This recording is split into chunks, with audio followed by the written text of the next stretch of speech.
Yeah, we got that inside source, this ain't no cap. Wimby with the cheat code, changing the whole map. SGA smooth with the ISO, make the defense collapse. Cooper flag built different, he ain't falling in the traps. We the source for the game, yeah, we got the game on lock. Best NBA talk, 24/7 around the clock.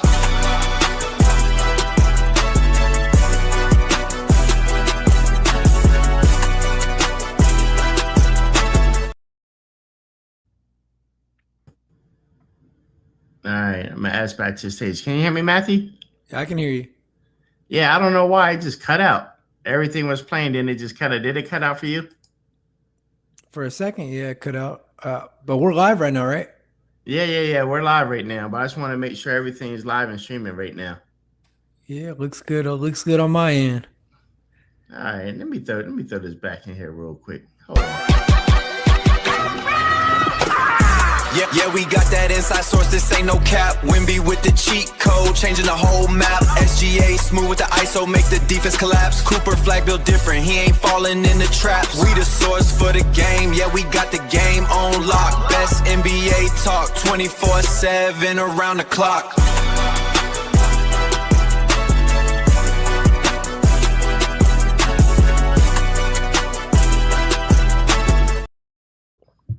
Hey, I guess we need to put your boy Wimby in the middle and put SGA to the side now, huh? Yeah, and I think we need to fix the Cooper flag. It's Luka and Cooper Flag's Dallas jersey. I don't know if you noticed that. Oh no, I didn't. Did I? Yeah, man. Oh, I didn't even. Yeah. Yeah, I made sure I fixed that. Yeah, I don't even know how I got those mixed up. Okay. But anyways, yeah. So listen, Matthew, let's start it off, man. Let's start off by talking about the Spurs versus OKC, Game 7. Bruh, how in the world did Chet Holmgren only score the lowest points ever in Game 7 NBA playoff history? 2 shots? Was it 2 shots? Yeah. 2 shots, 4 points. Boy, Bro, scared. I'm not saying that's why. I'm not saying that's why the Spurs won, right? But come on, man. Because right now I'm hearing news. They talking about putting this guy on the trading block. Man, you better do it because that boy's scared of Wimby. Every time he saw Wimby and he had the ball, he passed right out of that. I mean, he wanted no business with Mr. Wembanyama, and it's tough because he was runner-up to Wemby in Defensive Player of the Year. He was All-NBA third team. But when it mattered, he knew, and we knew, and the world knew, that Wemby is just so much better than him. And it's one thing offensively because we know Wemby's still a work in progress. But when you watch those guys get into the lane and to do a complete U-turn, even SGA going for the game winner on to take the lead in the closing minutes with Wemby with 5 fouls, doing a U-turn. So it's like, look, man, a lot of guys in the league are scared of Wemby. Unfortunately, Chet had to play Wemby 12 times this year. And we all know. And at some point, Wemby, I think, is going to stop taking this matchup so seriously because at some point, it's going to be like if LeBron was rivals with Darko Milicic, or if Jordan was rivals with Sam Bowie. I mean, Wemby and Chet Holmgren are just on 2 different stratospheres. Chet is good. Wemby is great. Chet is scared. Wemby is not. And I think the proof's in the pudding by what we saw when those two are matched up against each other all 7 games. Right. And listen, I was a little nervous, right? Because I forgot which I'm trying to remember which one it was, right? Who was that? Was that a year or 2 years ago? It was somebody that thought they were about to get MVP and ended up being somebody else, and they had this surprised look on their face. Oh man, who was that? But anyway, this time around, when they're about to announce the MVP, I said it better be Wemby and nobody else. Man, Matthew, do you remember who was that? It was a couple years ago. Who was it? They thought they were about to win the MVP, and they gave it to somebody else, and they had this shot look on their face. Oh, I vaguely remember that. I don't know. I remember that, but it was so obvious this year that it was Wemby. That Wemby was going to get it. And I mean, the impact is crazy. The offense is good. 24 points a game for the series. 22 in the ultimate, game 7 victory. But it's his defensive impact, man. They saw him in the lane and they turned. Even SGA, they backed out of the lane. I mean, we knew Wemby was going to be the MVP all the way. But you have to give a shout out to these other guys. Champagnie, 6 of 10, all 3-pointers, 20 points. Dylan Harper, some of the craziest contested jumpers you'll ever see. Stephon Castle, getting down to the rim and putting it up there strong. Although Stephon Castle almost cost us the game. People are going to forget it, because we won. But, man, my boy Castle loves coughing up that rock. It was good to have De'Aaron Fox managing the ball, managing the game. Keldon Johnson coming off the bench, giving us some big body minutes, and then, of course, making those 2 clutch 3-pointers in the third quarter. So Wemby's obviously the MVP, but when you look at how many guys in this game scored in double digits, how many Devin Vassell hitting 3-pointers and that final dunk just to let him know, you boys going home to Cancun. Yeah, I didn't think he was going to dunk it at the end either. Man, but he did. He needed that. That was the whole league finally getting to exhale and say, oh, OKC's reign of terror is finally over. That was the most necessary last-minute dunk I've ever seen in my life. So when you look at how many guys were contributing, it's like, Wemby's the MVP, but these guys were all so great, and I love how we played together as a team. But you know what, Matthew Vassell, man, he to me, he was all dark horse. He was the one that hit plays when it mattered most. Not that everybody didn't do a good job, but when it seemed like, man, it was getting close or tight, and they believed in Vassell. They gave it to him. And it seemed like every time they needed to knock down a bucket, he would get it. That boy Vassell is a FLAMETHROWER. That boy's a flamethrower, because every time he was throwing it at the rim, it was going in. And there were so many moments this series where we were up 1, we were down 1, we were up 2, we were down 2, and Vassell would hit a 3-pointer to push it to a 2-possession game to put us in the lead. I mean, he was maybe our most consistent player for the series. And when you have 2 role players in Vassell and Champagnie that are like your 4th and 5th best players, but they're both averaging double digits in scoring and both shooting about 44% from the field, 38% from 3, it's just so nice. So nice to have those reliable role players. Those guys could make a lot of money being a 2nd or 3rd option somewhere else. The fact that they're in San Antonio and, maybe they're not the 1st, maybe they're not the 2nd, maybe they're not the 3rd option. But when their number is called, them boys are some flamethrowers. Shout out to Vassell. Shout out to Champagnie. Draining threes and playing defense, man. You got to love it. That's Spurs basketball. Hey, I told you all series long, we sending them boys home. We loading up the OKC pack. We sending them home. And sure enough, Sean, the reign of terror is over. Flop City has finally been defeated. But you know what? I've been hating on them for flopping all series. I got to say, I loved SGA's post-game press conference. I mean, he's just such a real dude. He gives thoughtful answers to the media, like when so many people would have just gave one word and then shut down and wouldn't have answered. It's so interesting because I've just been hating on him the whole series because I really don't like the flopping. But when you watch how he played game 7, I mean, he was a total dog, man. Like, he hit some crazy shots. He wasn't flopping at all. He was hitting threes. And what did he have, like 35 points too or 35, something like that? And he was on 3 levels. He had that big dunk. He had the mid-range. He had the 3-point ball going. He was doing a little bit of everything. Then, tough loss, but he still came out to the media, answered the questions, did it in a thoughtful manner. And so shout out SGA, man. That's a superstar for sure. Hey, listen, Chet needs to go. That's all I know. Chet needs to go. I think there's going to be an arms race this summer for one Giannis Antetokounmpo. Yeah. I'm always saying his name a little slightly off. I can Antetokounmpo. There's going to be an arms race for Giannis because everybody now, nobody expected Wemby to be here by year 3. Right. Nobody expected Wemby to be like this. Yeah. So I think people, whether it's true or not, the executives in the league are going to think there's one person in the league that if he's not a Wemby stopper, he's a Wemby slower. But if he's not a Wemby slower, he can go bucket for bucket with him. And that's Giannis, man. I think everybody knows that Giannis is unhappy in Milwaukee. Everybody knows he wants out.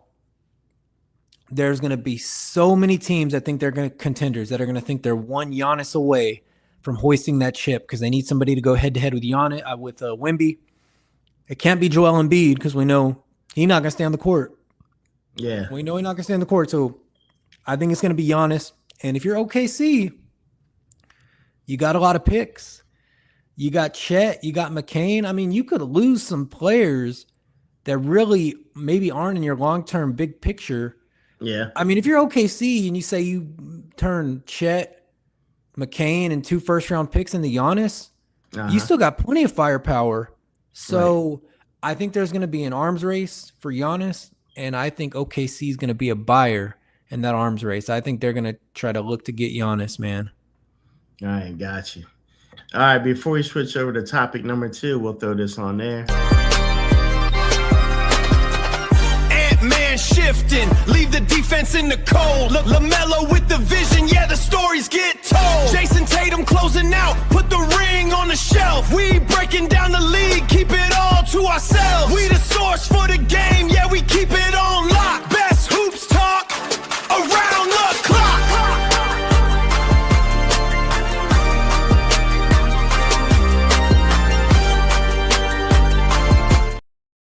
That's us, Matthew. The best hoops talk around the clock. That's how we bring it. We getting there. All right, Matthew, listen, you're going to really appreciate this. You're going to love this. All right, sharing the screen. Let's talk about your boy, Russell Westbrook.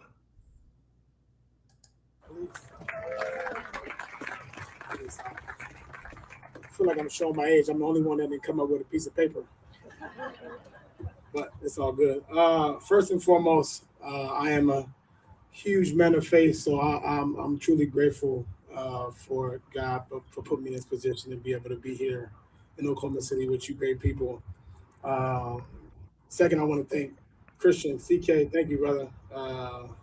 You've been great. You've opened so many doors for me and has this great big vision that nobody else would ever believe. And I'm truly grateful for you and your family and our partnership. So appreciate you. Mayor Hope, thank you. As always, you've always been a supporter of me, and I'm grateful for the things you've done in the city of Oklahoma City. So appreciate it. Bill and Sherry Lance, you guys are somewhere. I don't know where you are, but thank you guys. You guys have always been friends, not just me, but my foundation, my family, and everyone else. And to the people of Oklahoma City, thank all you guys. I mean, I grew up here, as you guys know. I was 16, 17 years old coming to Oklahoma City. And I was culture shock coming from Los Angeles. And you guys welcomed me, my family, everyone that associated with me with welcome arms. And I'm truly grateful for that, and I always will be. And any opportunity I can to give back to the city, to the community, to the people, I will continue to do that. Today is not just for me, but I think it's for our future generation, our kids, our families, to have a place where they can come watch games, get inspired. And I'm just truly grateful to be a part of this. Thank all you guys once again. I'll continue pouring back into the city, and I appreciate everything you've done for me. So I appreciate you guys. Thank you. So Russell Westbrook is an investor in OKC's new multi-purpose stadium. Legend in the O. So, Matthew, this is one of the things that we talk about all the time. I love it. I love it when I see basketball players taking their money and investing it versus just buying it on Bentleys, the latest Maybach, the jewelries, the car. Like I love when people invest and make the money work and give back to the community. Listen, you're one of the Westbrook's biggest fans. What is your thoughts on this? and what he's doing for the Man, city of Oklahoma. I've been hating on OKC the last couple of weeks just since they playing the Spurs. But, as most people know, and it's hard for them to square my support of the Spurs right now, the last 12 years I've spent just following Westbrook around from team to team, and whatever team he's been on has been my favorite team. And, we've had some difficult years, some of the years, but it all started with what he was doing in OKC. I had kind of grown sour on basketball. I was a little tired of the Warriors and the Cavs and all the every foul year. calls, and Yep. there was so much stuff with like the game I was just tired of. And Westbrook had been a player that had always been on my periphery. 2014, 2015 season when KD got injured, Westbrook came in and almost carried that team to the playoffs, just being an early version of the triple-double machine he would become. I think he averaged 28, 8, and 8 that year. So he was on my periphery. Then, the MVP year, right after KD left, he had so KD left. I was living in Dallas for college. And, of course, up in Dallas, the sports station where you watch the games is Fox Sports Southwest. And when they wouldn't be showing Dallas games, since OKC was the nearest media market, they would show the OKC games.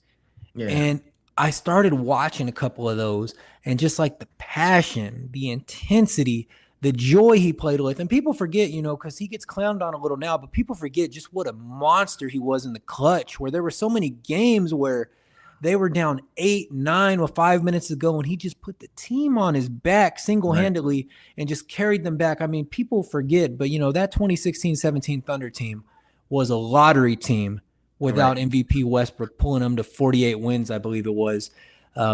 It was amazing to watch. I've been a massive fan of basketball ever since, to the point where I'm on a basketball podcast with you because I love basketball so much. And honestly, if it wasn't for Westbrook's MVP season, where he just came out and said, whether I have KD or not, I could still do this. And he just played the most inspiring brand of basketball to me. And if it wasn't for that season, I don't think I'd be a basketball fan today. So anything Westbrook does, whether he's on the Nuggets, whether he's on the Kings, whether he's building a stadium in Oklahoma City, I'll always rock with him. Brody will always be my guy. So, of course, I love to see that, whether he's in basketball or not, he's still doing well, because his career has brought me a whole bunch of joy, man. Right. And Matthew, and also I've been meaning to ask you this for a while now. Being that you're a Westbrook fan and you support him all these years, how bad did it irk you and bother you when you watch Fox and Skip Bayless will call him Westbrook? And then you saw a Westbrook come out and say, man, y'all got to stop doing that. I got a family. I got the kids. They got to hear all this. Is that distasteful for Skip Bayless, for the stature he's at, to call him that? Or is that just part of the game that you got to take what comes with it? Man, Skip Bayless and them guys don't have like an ounce of the talent that Westbrook has. And all these guys that made it in this generation, just yapping, just saying things, just saying the most horrible things, and just manipulating social media algorithms to drive traffic. I mean, Skip Bayless got kicked off his own show. Then once, Shannon Sharp left, he was off the air. Now he's like begging Stephen A for scraps to come be on his show again. So, these people yap, these people talk. Skip's been, talking for 30 years, and he made a great career out of it. But it's not born out of anything authentic. I mean, they don't really care about the players. They don't care about what's going on. They're just trying to say the right thing to manipulate an algorithm. I thought the magnifying glass that Westbrook was under in LA was ridiculous. In fact, I've never seen a player in any sport, I think, be under that kind of magnifying glass, where I see players commit turnovers all the time. I see players miss shots all the time. The way the media latched on to the Westbrook thing, the 1.5 years in LA with the Lakers, I mean, it was just weird. And it was just apparent that he was such a big star that they were going to use his name to drive traffic. And, Skip Bayless and them boys should say thank you and send Westbrook a check for all the money that he was making them, by the fact that he was a big enough star and he was a polarizing enough player that, I mean, they didn't even have to have ideas for a show. They could just say Westbrook's name and it would draw a certain amount of views. So I think it's an indictment of our whole sports media and us as consumers, what we're interested in. But I think so much of it was BS. There was a lot wrong with that team. AD was barely playing. Their role players were, guys that have been out of the league since that year. I mean, it was a mess of a team, mess of a situation. But a lot of media guys got rich saying Westbrook's name. But there's not real talent, and Skip Bayless been off the air for a long time. None of those guys that were making money off the Westbrook thing, like how many of those guys are still around? Right. Yeah, that's true. All right, Matthew, we're going to switch over to topic number 3. Let me pull this up and share the screen. All right, let's see what Steph got to say. Is set. The next stage is set. This is bigger than a shoe deal, bigger than the signature series. This is the partnership of a lifetime. The future of Curry Brand will be powered by a company truly rooted in sports and innovation. A partner dedicated to creating quality products with sneakers that I believe in that will continue to deliver at the highest level. The future of Curry Brand is with Li Ning. And it starts with Mr. Li Ning himself, an athlete founder who built one of the world's most premium sportswear brands over the last 35 years. Together, we will continue the Curry Brand mission with stories, platforms, and products that will inspire the next generation around the globe and change the game for good.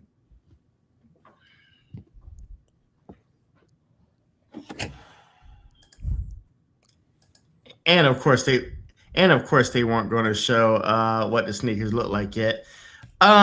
Listen, a couple of things that's sticking on my mind. Number one, Steph Curry is pretty much out of the league.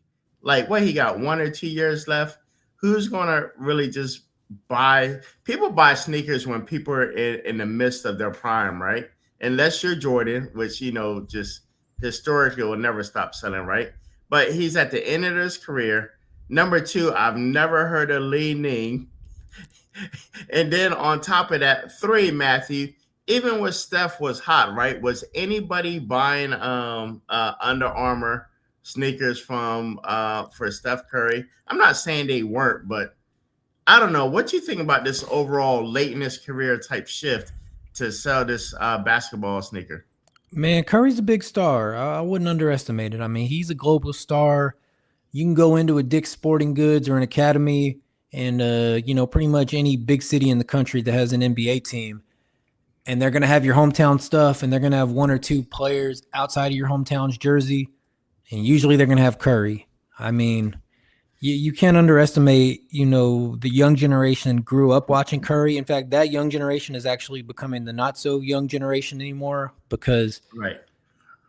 It's so weird how time goes where there's already newer stars, but Curry is a massive star, probably just behind LeBron in terms of star power.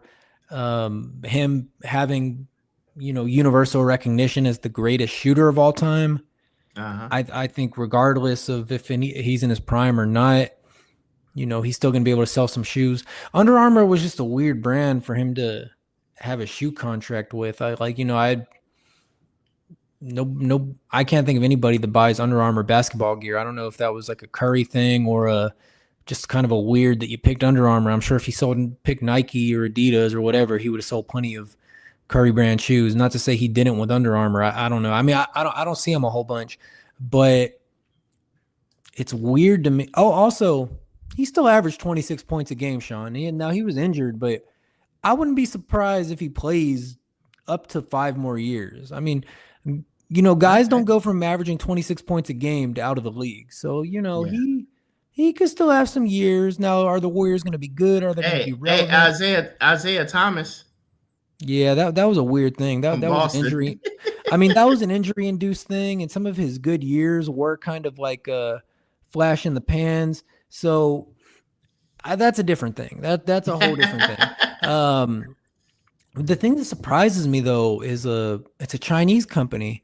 And Yeah. are we at a point where like American stars like see more money and prestige with Chinese companies? And as the narrative in politics is that, China will soon surpass the US, Yeah. is something like our star basketball player signing a Chinese signing with a Chinese business for their shoe deal, is that like the canary in the coal mine? Like, are more players going to start doing this? Are other businesses going to start doing this? Doesn't that kind of remind you of the legend in the sneaker sales of Stephon Marbury with the Starberries?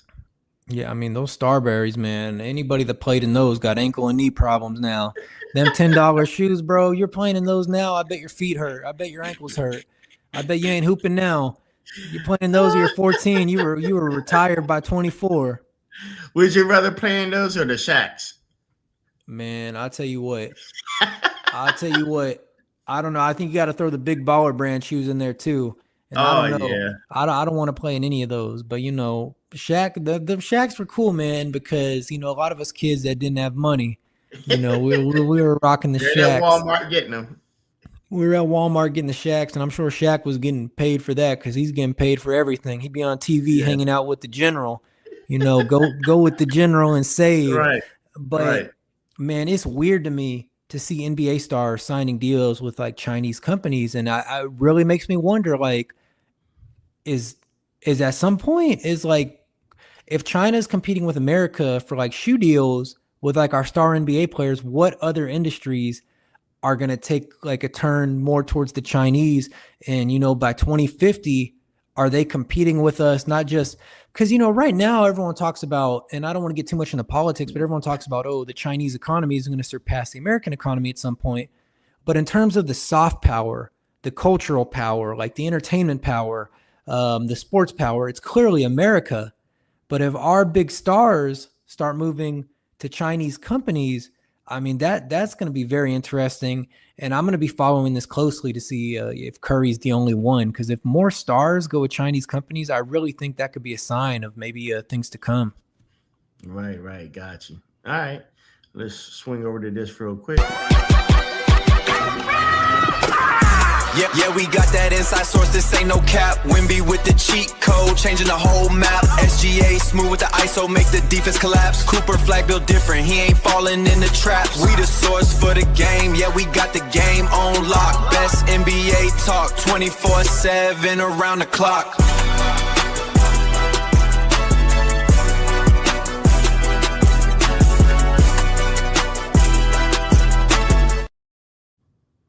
All right. So check this out. Let's take a look at this real quick. Let's see. Share the screen over here. All right. Let's check out Giannis. Because I love basketball, not because of me, but I gotta make it for them too, right? So, 14, Adidas approached me. It was like, "Hey, did you want to sign with us?" I was like, "Okay, yeah, what? Yeah." And they said, "Okay, we'll give you 5,000." So what? 5,000 euros? Yes. At that time, I was making $300 per month in my team. So to you, that was a lot of money. Oh my God! What? Oh, they said, "Come." I was like, "Please, like." My older brother was a better player than me at the time. I was like, "You guys mind if you sign my brother too?" He was like, "Yeah, we'll sign you for $5,000 too." So we go to the office. I talked to my mom. I said, "Mom, come with me." Blah, blah. And we went to the office, to the headquarters. And then they brought the paper. This is when I realized like the business side of things. They put the paper right here. They said, Yasa the Kubo $5,000 was like, what is my brother's contract? It was like, no, you sign yours first, and then your brother will sign his. I said, no, that's not what you guys told me. You guys said that I'm going to sign, he's going to sign. Like, yeah, he'll sign, but you sign yours first, then. I said, no, brother. My mom was right there. No, brother, I can't sign. My mom was like, it's $5,000. I said, Mom, no. Then we move on. I'm in the car with my agent maybe the next day, and a lady from Nike called me. They said, "Hey, Giannis, would you like to come with Nike?" I said, "Yes." I said, "How much money would you offer?" He's like, "We'll offer you 5,000." I said, "My brother's on the card. Would you offer him 5,000 too?" I said, "Yes." I said, "Okay, I'll come with Nike." Yes, that's how Nike got me. Man. So first of all, let's look at it this way. 14 years old, Reebok, Nike, they are doing nothing but scamming, trying to get over these teenagers. And the worst part of it is the mama was like, "You gonna pass up $5,000?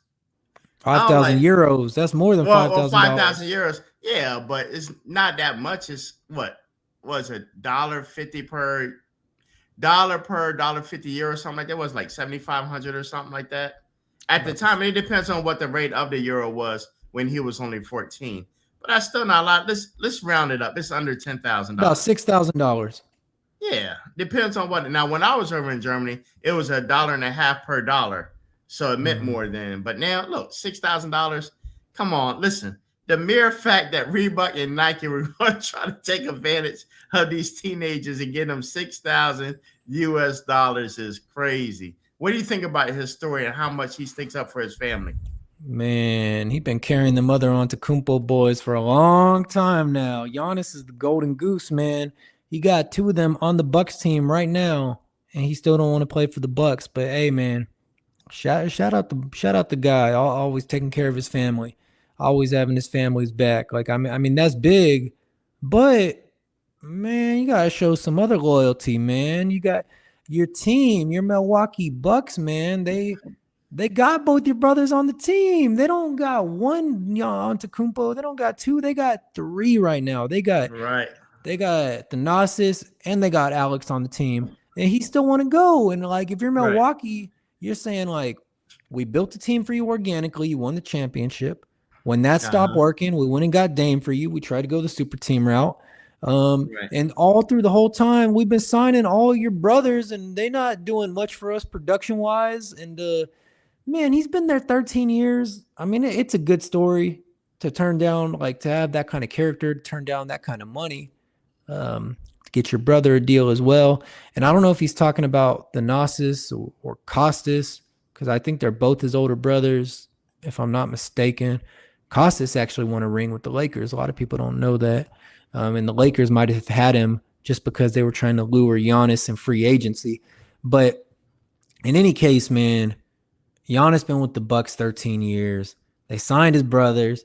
You know, he's got loyalty to his brothers, and they showed loyalty to him by signing them. And now he wants out. It just makes me so sad, man, because that's a small market team that reached championship greatness with their Greek superstar. He gave them 13 good years. Well, maybe the last year wasn't a good year. He gave them at least 11 and a half good years. And, man, it's sad to see it all fall apart. And you wonder if the Giannis of 14 and the ego that he has now probably didn't exist and things were a little bit different. You know, as you become such a global superstar, you know, we know fame is a drug. Your ego gets a little bigger, and maybe his ego has gotten a little too big for the Bucks. But I mean, he's a great player. You know, obviously he's loyal to his family. I love to watch him play. I just wish it would work out for him in Milwaukee, man. And Matthew, but what about this? This is the part that everybody's missing, right? We keep talking about how Giannis is a lottery pick right now for people to pick him up. But does he sign a contract with another team without his brother coming with him? And is that team willing to take his brother and willing to eat up some salary cap? I mean, they better be because the Bucks were, and he don't even like the Bucks. So, I mean, it's kind of like for Thanasis, you know, he's an enforcer. So at least he plays some kind of James Johnson role. So it's not like a complete Bronny thing. Right. But Alex Antetokounmpo, like, I don't even know what he looks like. Like, I don't know what he does or anything. I just know he's on the Bucks roster. Like, yeah. So, I mean, there's got to be a limit to these things. It depends on what team he goes to. And Matthew, hold on, not to cut you off, right? Yeah. But bro, is there? Do you see this as a problem with star players having so much power they can just bring their family members on, like with the Giannis brothers, or not that, even with LeBron James having his son play? Is there coming to a point in time you're giving the players too much power to allow family members to come along? I mean, LeBron is like a mega star, so it was obvious that he was going to be the exception. And if he wanted to play with his son and somebody wanted to have LeBron on the team, they were going to let him have it. I mean, it was almost like his lifetime achievement award for being such a great ambassador for the league. But like, I was just talking to my cousin about this today. If I was Bronny, you know, I would just feel so awkward about it, especially like if LeBron gets traded and Bronny has to get traded too, because they can only go to the same team because he wouldn't play on any other team that LeBron isn't on. then it's just so obvious what's happening that at some point you feel a little awkward for Bronny. Right. Giannis's brothers, they say Giannis plays better having his brothers there. Maybe that's the case. So, maybe the juice is worth the squeeze in that point. But if you go to if Giannis gets traded to a team like OKC that has talent 1 through 15, who are they going to give up to make 2 roster spots for Thanasis and Alex? It's tough because they're loaded with talent. They wouldn't want to give anybody up. Or if you're like the Lakers and you're always developing prospects, if you have Giannis, are you really going to give 2 roster spots to Alex and Thanasis? I don't think so. I think he's got such a sweet gig with the Bucks. They're the perfect small market team that'd be willing to do this. I don't think he realizes that, the grass isn't always greener on the other side. Right. Exactly. I tell you what, Matthew, I got another one right here that's gonna. I don't know if you saw this, but check this out. So Rich Paul made a dumb statement the other day. I call it dumb. I just can't believe it. Tim McMahon cooked Rich Paul after he said Michael Jordan would be 0-6 without Scottie Pippen. So he went off on Rich Paul and said, if you unplug, this is straight shots at LeBron. If you unplug Dwayne Wade from the Miami Heat, LeBron doesn't win titles there. If you unplug Kyrie Irving from the Cavaliers, they don't come back from a 3-1. If you unplug Anthony Davis from the bubble Lakers, they don't win a championship. So my thing is, Rich Paul is so high and mighty on LeBron James. And that's not to say LeBron James is a great player, but bro, you've got to stop mentioning. At this point, you're trolling anytime you try to compare LeBron James to Michael Jordan. Now, let's look realistically. Would Jordan be 0-6 without Pippen? No. I think he'd be 4-2 at least.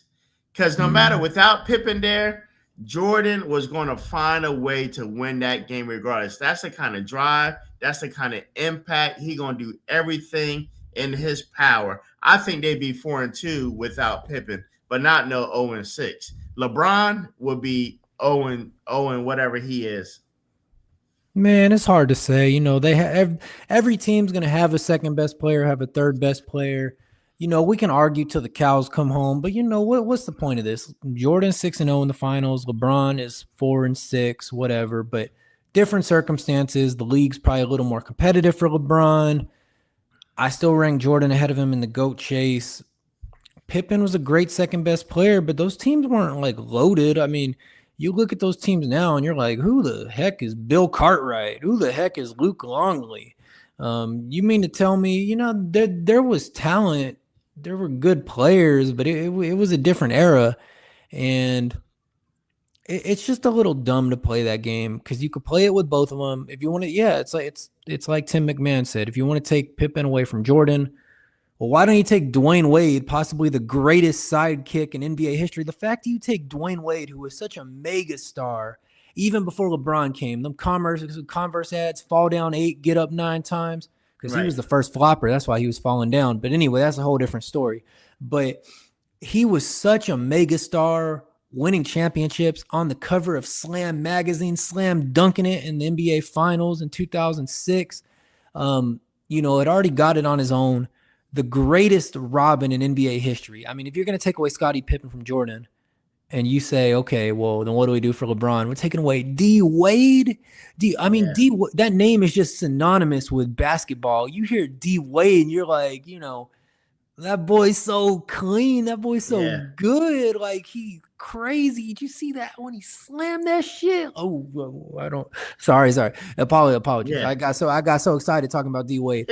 But I mean, if you're Rich Paul, what are you even doing making that comparison? Because knowing the level of talent LeBron's played with, not to mention for most of his career since his second stint with the Cavs, the man's got to pick his own teams. Basically, he's been the shadow GM of his own team. He's just getting to pick and choose what players to play with. I don't think Jordan ever had that power. So, Sean, I have to agree with the premise here. I think that's a losing argument for Rich Paul, and I think he should probably...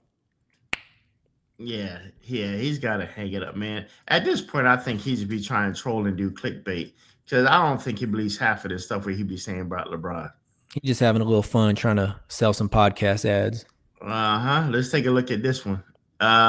Since I grabbed this, since you were talking about Dwayne Wade, let's look what he had to say.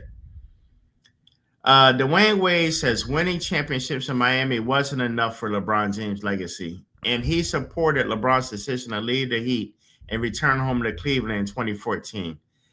I've never even thought me and LeBron would be teammates. First of all, it was never a dream of mine. I love when we played against each other. We went at each other. When we got an opportunity to do that, it was special. When he was ready to go back home, he got my blessing 100%. I'm going to come back to that. He needed to go back home and win a championship for his city. A part of his legacy, he needed that. It wouldn't have been enough just winning Miami. He got my blessing 100%.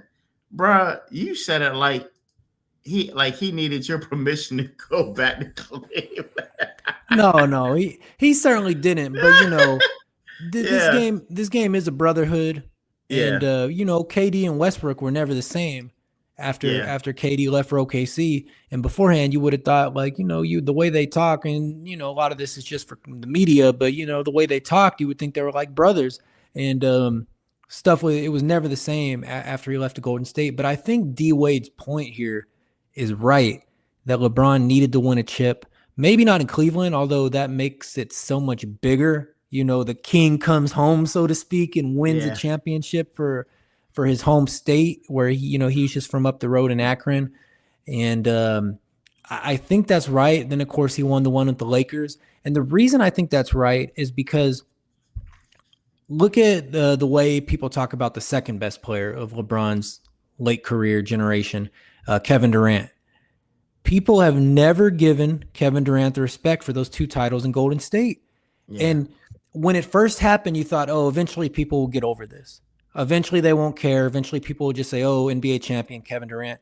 And to me, Sean, nobody's ever gotten over it.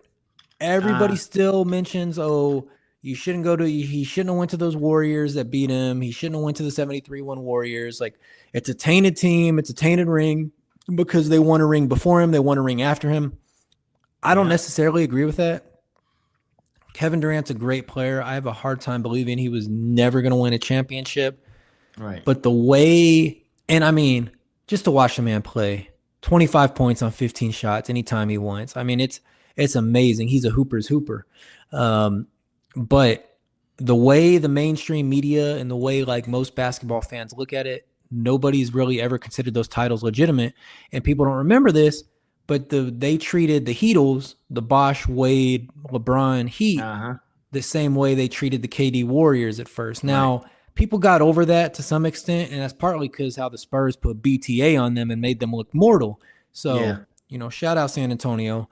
But I think maybe if LeBron never wins that championship with Cleveland, and his only championships are with the Heat, and God forbid, just the bubble championship, because I know people like to hate on that too.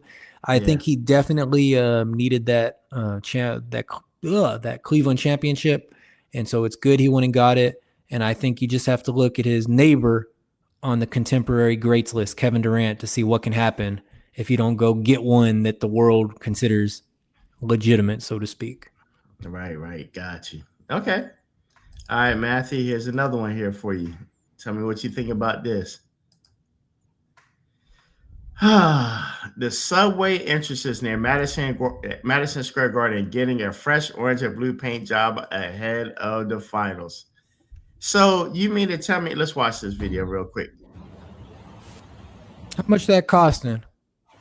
What we doing, Mom Donnie?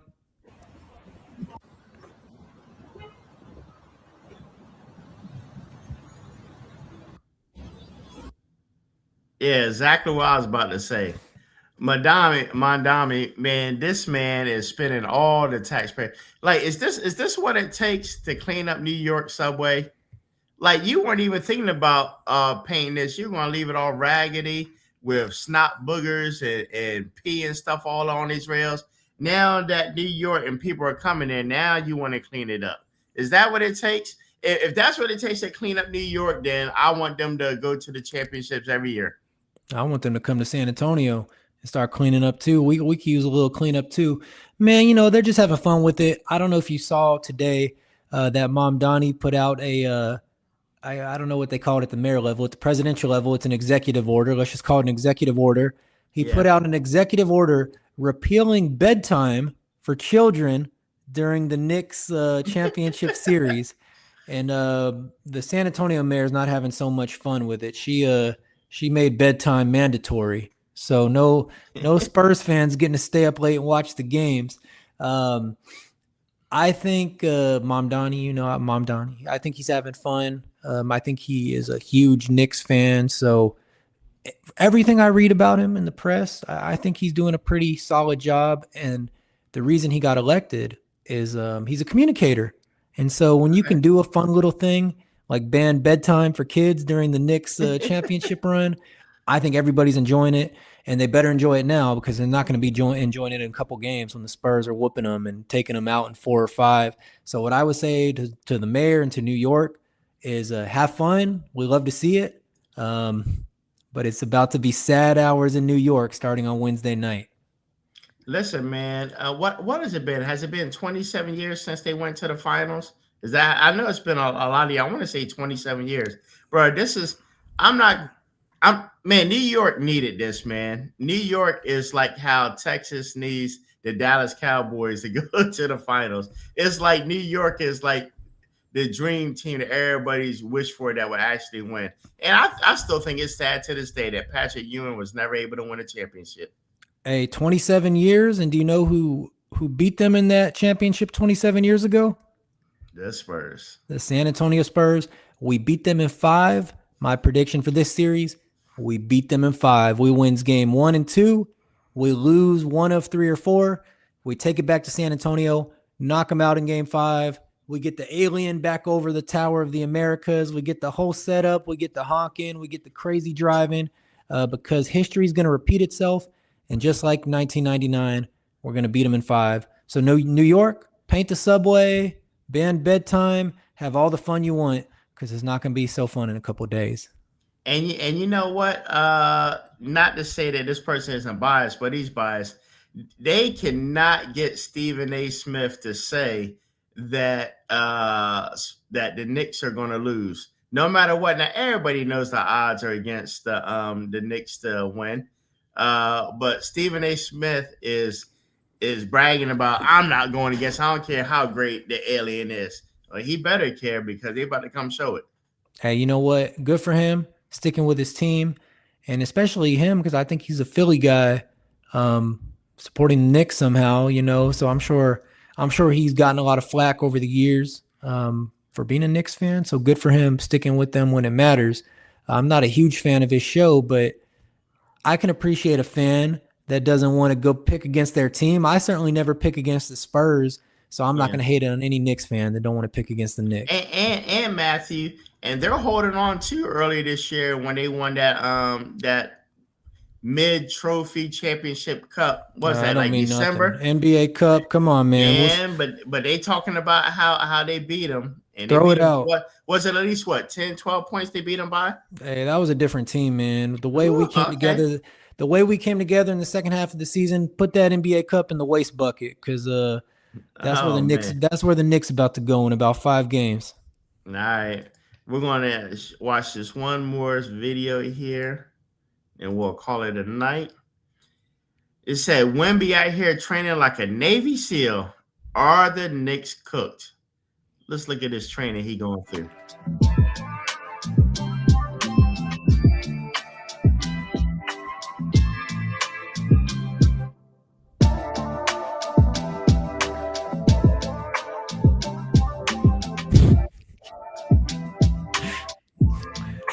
Like a mermaid.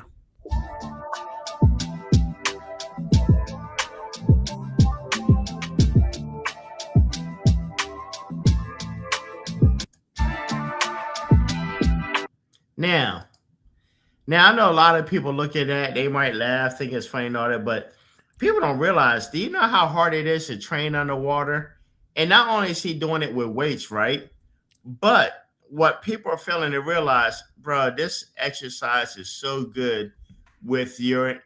It doesn't look like a lot of endurance, a lot of cardio, but this is build up cardio for you to do exercise underneath and hold your breath, bro. When you're on that court and you're running up and down, I promise you, these exercises are helping you out. Hey, he's ready. He's ready. We know he's in game shape. We know he don't take any days off. We know he's not out doing the hard end out at the club after the games. We know he's reading books. We know he's putting in the work in the off season, man. We know he's with the monks. He's working with Hakeem Olajuwon. He's done so much to get every little advantage. You got to remember, Sean, come April and May and June, every team is good. So everything is won at the margins. It's those little things, and it's why someone like James Harden that, maybe doesn't put in that extra work never quite clears the summit, because at this level, everybody's good. Well, so you're doing those. Since you said it, James Harden was in the strip club with Sexy Red. This is right after they got swept. He went straight to the strip club. And you know what? That's why Wemby's in the championship, and Harden's going to watch the championship from the strip club, man. Come on. So he said watch it from the strip club. So I don't know. It's probably not a bad view for James, but I don't know what being underwater does for. I don't know what that workout Cardio. does. For basketball, and we're going to need Wemby for as many minutes as possible during the series. He's probably going to average close to 40 minutes per game. We know he's got that cardio. Hey, we know he's ready. We know he's putting in the work. And, man, I just can't wait for Wednesday. I can't wait to watch the game. Now, one thing I will say about that, Matthew, is maybe I need to go back and look at his minutes. I'm not paying close attention to Wemby's minutes. But, my goodness, every time I watch Wemby, it seems like they pull him out every quarter. Some players stay in there for the whole time, but I'm not saying the whole time, but it surely seems like they be giving Wemby a lot of breaks. I think they're managing him. And is that good or bad? I mean, so far it's worked. It's tough because but by them managing him like that, would we have to go 7 games for SGA now? Yeah, I think they ended in 5. No, I think that was going 7 no matter what. That's a good team. They were going to pull out the stops. You can't let a player play 48. I mean, we see from basically all the numbers say after like 36 to 38, the efficiency starts to go way down. So you got to find those minutes for breaks. And it's tough because Luke Kornet's one of the best backup big men in the league, but Wemby is such a crazy talent that when you take him out of the game, there's going to be a drop off. So, sometimes there's a negative sentiment about Luke Kornet, but he's doing everything we can. Everybody saw that block in the fourth quarter the other day. He's a great player in his own right. It's just hard to be the backup for possibly one of the greats when it's all said and done, but definitely one of the best in the league right now. And so they're managing his minutes. They've done good with him. They don't want him to be out. They don't want him to be injured. So I've got no problem with Coach Mitch Johnson managing Wemby's minutes. Okay. Well, Matthew, that's it for this week. So listen, Wednesday, game number 1. So you said they're going to win 1 and 2, possibly lose 3 or 4, one of those, come back and win game 5. So you're going to have a 4-1 Spurs. 4-1 Spurs, my final prediction. We're going to close out on June 13th, game 5 in San Antonio. San Antonio is going to go nuts. We're going to honk. We're going to drive. We're going to shoot fireworks. It's going to look like the Battle of the Alamo down here. It's going to be crazy. I'm going to say it, Sean. Spurs in 5. What's your prediction? I think Spurs will win in 6. I think it'll be 4-2. 4-2, 4-1. Yeah. Now, what I don't want is I don't want to see. Man, was that OKC? Was that SGA versus? It was Indiana, right? Versus Halliburton. Yeah, Halliburton went down with that injury and changed everything. I hope we don't see no injuries. I want everybody healthy because we don't want no excuses. Now, no excuses. How would you feel if New York came out with an upset and take the first 2 games? First two games. If they went down 0-2 in San Antonio, do you think Spurs can muster enough to come back from an 0-2 deficit? I'd be pretty worried if we lost the first two. I don't even see that as a possibility. There's always a possibility of them sneaking in one game. The first game, you know, the better team is always in jeopardy of losing that game one. It seems like that's kind of the trap game. I don't think there's any chance of us going down 0-2 in San Antonio. That'd be a total catastrophe if it happened. But there's nothing about the Knicks that makes me think they're about to drop 2 L's on our head in San Antonio with our home crowd. I don't see it. Now, Matthew, if the craziest thing ever happens, if the New York Knicks sweep San Antonio 4-0, would you say this game is rigged?